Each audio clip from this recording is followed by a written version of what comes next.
Hello दोस्तों, आप लोगों का अपने YouTube चैनल में स्वागत है।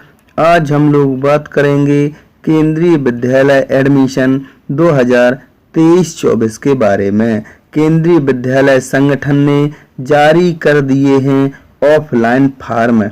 कक्षा 2, 3, 4, 5, 6, 7, 8, 9 आदि कक्षाओं के लिए ऑफलाइन फॉर्म जारी कर दिए गए हैं। किस प्रकार से फॉर्म मिलेंगे तथा कहां पर फॉर्म जमा करने होंगे और आवश्यक डॉक्यूमेंट्स क्या क्या होंगे, इस प्रकार से एडमिशन के बारे में पूरी जानकारी हम लोग इस वीडियो में करेंगे। कक्षा 2 तथा अन्य कक्षाओं का पंजीकरण कक्षा 11 को छोड़कर कक्षा विशेष में रिक्तियां होने की स्थिति में, अर्थात जिस केंद्रीय विद्यालय में आपको एडमिशन करवाना है, उस केंद्रीय विद्यालय में जिस कक्षा में आपको एडमिशन करवाना है, उस कक्षा में रिक्तियां होने की स्थिति में ही आपका एडमिशन संभव है।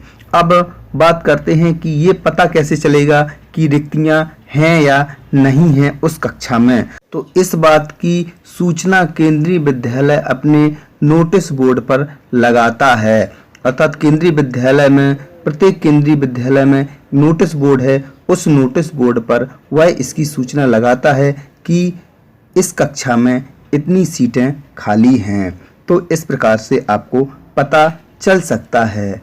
अब इसके बाद फॉर्म कहाँ से मिलेगा? तो फॉर्म भी आपको संबंधित केंद्रीय विद्यालय में जा करके वहीं से प्राप्त कर सकते हैं, या फिर उस केंद्रीय विद्यालय की साइट पर जा करके अनाउंसमेंट सेक्शन में जा करके फॉर्म को डाउनलोड कर सकते हैं, तथा फॉर्म को डाउनलोड करने के बाद फॉर्म को भर करके उसमें जो जो इन्फॉर्मेशन मांगी गई है वह इन्फॉर्मेशन दे करके तथा आवश्यक डॉक्यूमेंट्स लगा करके उसी केंद्रीय विद्यालय में जा करके उस फॉर्म को जमा करना होता है। इसके लिए जो डेट है वह 3 अप्रैल से लेकर 12 अप्रैल तक रखी गई है। इसी समय में आपको फॉर्म ले करके इसको जमा करना होगा। इसके बाद केंद्रीय विद्यालय 17 अप्रैल को इस चीज़ की सूची बनाकर जारी करेगा कि किस किस का एडमिशन होना है। इसके बाद जो एडमिशन होगा वह एडमिशन होगा 18 अप्रैल से लेकर 29 अप्रैल के बीच में। इस समय में आपको अपने बच्चे का एडमिशन करवाना है। कक्षा 11 को छोड़कर अन्य सभी कक्षाओं के प्रवेश की अंतिम तिथि है वह है 30/6/2023। इसके बाद बात करते हैं कि डॉक्यूमेंट्स कौन कौन से लगेंगे। तो प्रत्येक केंद्रीय विद्यालय कुछ डॉक्यूमेंट्स कम या ज़्यादा डॉक्यूमेंट कर सकता है, लेकिन जो मेन डॉक्यूमेंट्स हैं वह है जन्म प्रमाण पत्र।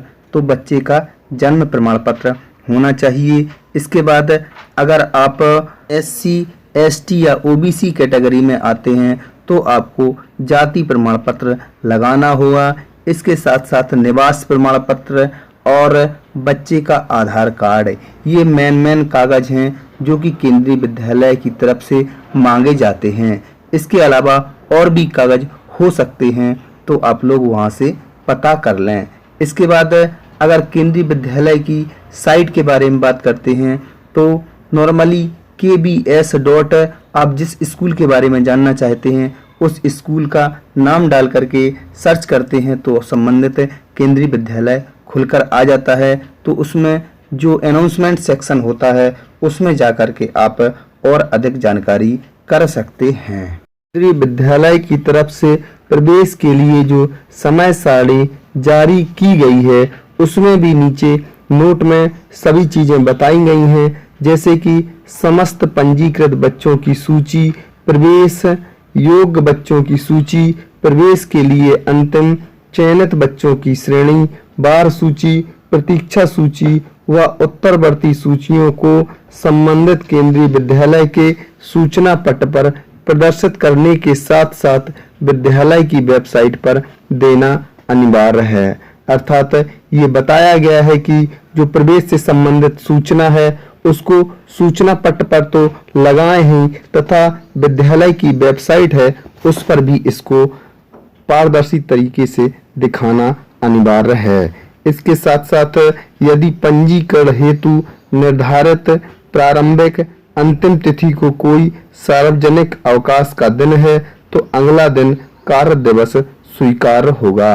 अर्थात किसी दिन अगर छुट्टी होती है तो उस दिन को काउंट नहीं किया जाएगा।